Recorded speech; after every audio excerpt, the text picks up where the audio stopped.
much every job has a set of rules that the workers must follow. And while the weird and wacky world of sports entertainment might seem like a lawless jungle where spandex-clad lunatics roam freely, there are, in fact, doctrines that WWE stars must adhere to. Some of these are explicitly stated, while others are unwritten, but breaking any of them can prove costly. I'm Sam Driver from Cultaholic Wrestling, and these are 10 backstage WWE rules you didn't know about. Join us!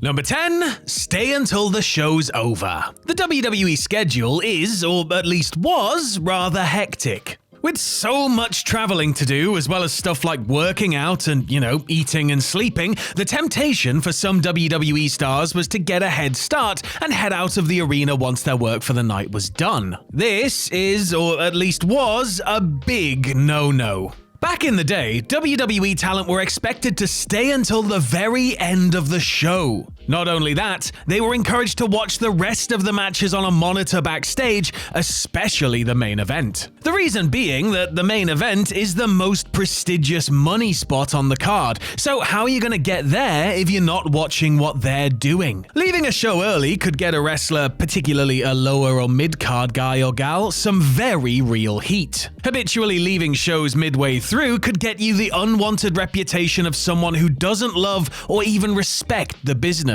There was also the fact that WWE shows could be quite fluid, and anyone could be needed to, for example, perform a run-in during a later match. Number 9. Thank the people who put you over. As we all know, WWE stars don't actually win their matches. They're told who's going over and getting their hand raised, and for somebody to go over or up, someone else has to go under or down. Losing a match is often referred to as doing a favor because really, that's what it is. If a WWE star didn't feel like doing a job, they could always make life difficult by being uncooperative and flat out refusing to do it. And so it is of vital importance that once you get backstage after a match, you not only shake hands and share a little bro hug while asking if everything was okay, but you also thank your opponent for being gracious enough to put you over. This is naturally especially important if you're a younger talent who's going over on a veteran. In his autobiography, The Hardcore Truth, Bob Holly recalled chewing out Ken Kennedy backstage at an overseas house show because he failed to thank the other participants in a battle royal that he'd been booked to win. Yes, even for a non-televised battle royal, you thank the others in the match for doing their part in getting you over, or Sparky Plug will kick your head in. Number 8. Trainer's Room Pecking Order. If there are any trainers out there, might I suggest trying to get a job with WWE? Because based on the nightly pounding WWE stars take in the ring, there will always be a need for physical therapy on the road. It's probably a lot more sophisticated now, but back then, there was typically just one trainer's room at WWE shows. In there, wrestlers could get everything from massages to chiropractic treatments to help them with everything from minor injuries to chronic ones. And like everything else backstage in WWE, there was a pecking order when it came to who got first dibs at the trainer's room. Former WWE star Maven has spoken about how an unsigned enhancement talent incurred the wrath of JBL for using the service when Bradshaw wanted to, while Daivari was forced by Chris Benoit to do endless squats after failing to vacate the trainer's room for Shawn Michaels. Aaron Aguilera, who briefly played Carlito's bodyguard Jesus, was allegedly ridiculed for using the trainer's room after only being on the road for a short time, while Seth Rollins and Summer Rae both caught some flack for using ice packs shortly after their main roster introductions. Gotta pay your dues before looking after your health,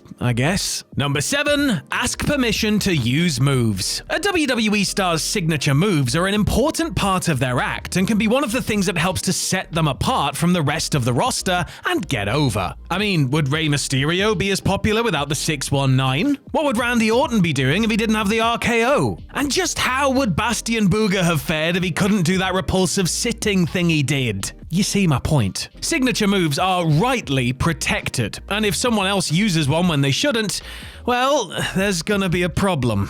It is an unwritten rule in the WWE locker room that if you plan on using the same move or even something that's similar during your match, you better ask permission first. Hell, even if you plan on using the signature move of a wrestler who's long retired, the respectful thing is to get their approval first. Kevin Owens made sure he got the okay from Steve Austin before he adopted the stunner, while Damian Priest asked for Scott Hall's approval before he began doing the Razor's Edge, to name just two relatively recent examples. Number 6. Cleaning up the locker room. And no, we don't mean in the get them all off the drugs sense, because that'll just never happen. When we talk about cleaning up the locker room, we mean it literally, because one of the rules the WWE roster must adhere to is, simple as it may sound, making sure the changing area is tidy after they use it. It might feel like something that should go without saying, but wrestlers are people and people can be disgusting slobs, so they often need to be reminded, usually by a veteran,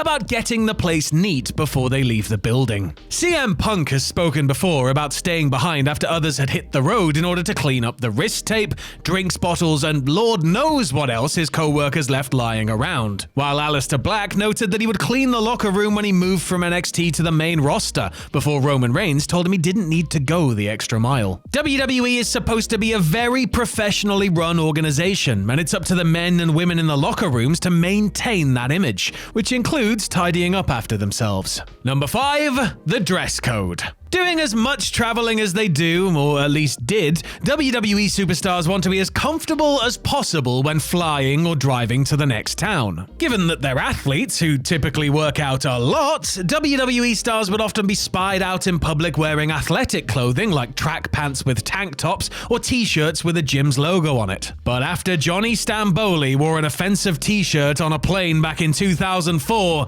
Vince McMahon and the rest of WWE management decided that its roster needed to start dressing more presentably. That summer, the WWE dress code was implemented. For the men, that meant dress shoes, slacks, and a nice shirt with no jeans or gym gear allowed. A coat and tie were optional, and women wore the equivalent. Needless to say, it was not a popular decision with many in the back, who would be fined if they were caught not adhering to it. Steve Austin, Mick Foley, The Undertaker, and John Cena were all exempt from it, however, as it was argued that business-like threads didn't mesh with their gimmicks. As with many things of this nature, WWE gradually lost interest in enforcing it, and after a while, it slowly went away. Number 4. Call time.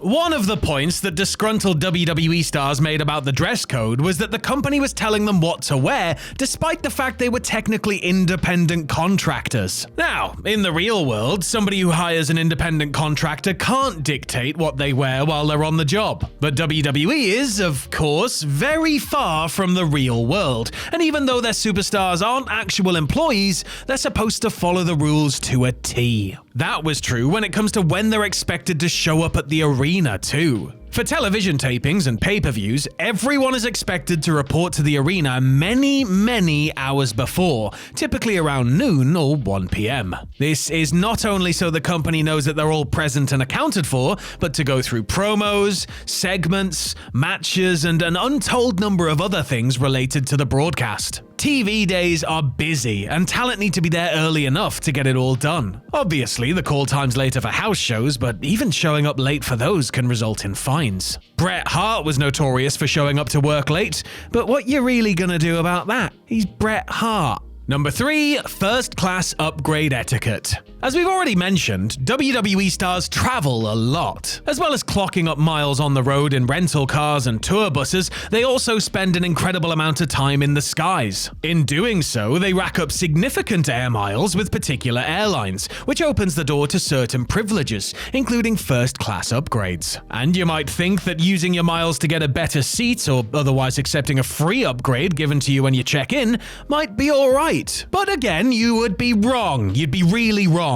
Because, and I'm sure this isn't the case today, but there was once a time when doing so would get you serious heat, as an unwritten rule stipulated that a rookie wrestler should offer their first class seat to someone with more tenure and get their newbie ass back to coach. The Hardys were actually taken to wrestlers' court over a situation where they sat in first class while Kane was forced to fly economy. While former WCW referee Billy Silverman was hazed by the WWE WWE roster because he wasn't aware that he hadn't earned the right to upgrade his own flight. Number 2. Pre-approving cosmetic changes. WWE is a company where there's a real emphasis on aesthetics. WWE stars are expected to look a certain way, from their bodies to the ring gear to, well, as we mentioned earlier, the clothes they wear when they're out in public. As regular citizens, if you or I wanted to cut or dye our hair, grow or shave our beards, or get a new tattoo, we're allowed to do it. A WWE contracted wrestler seemingly does not have such rights,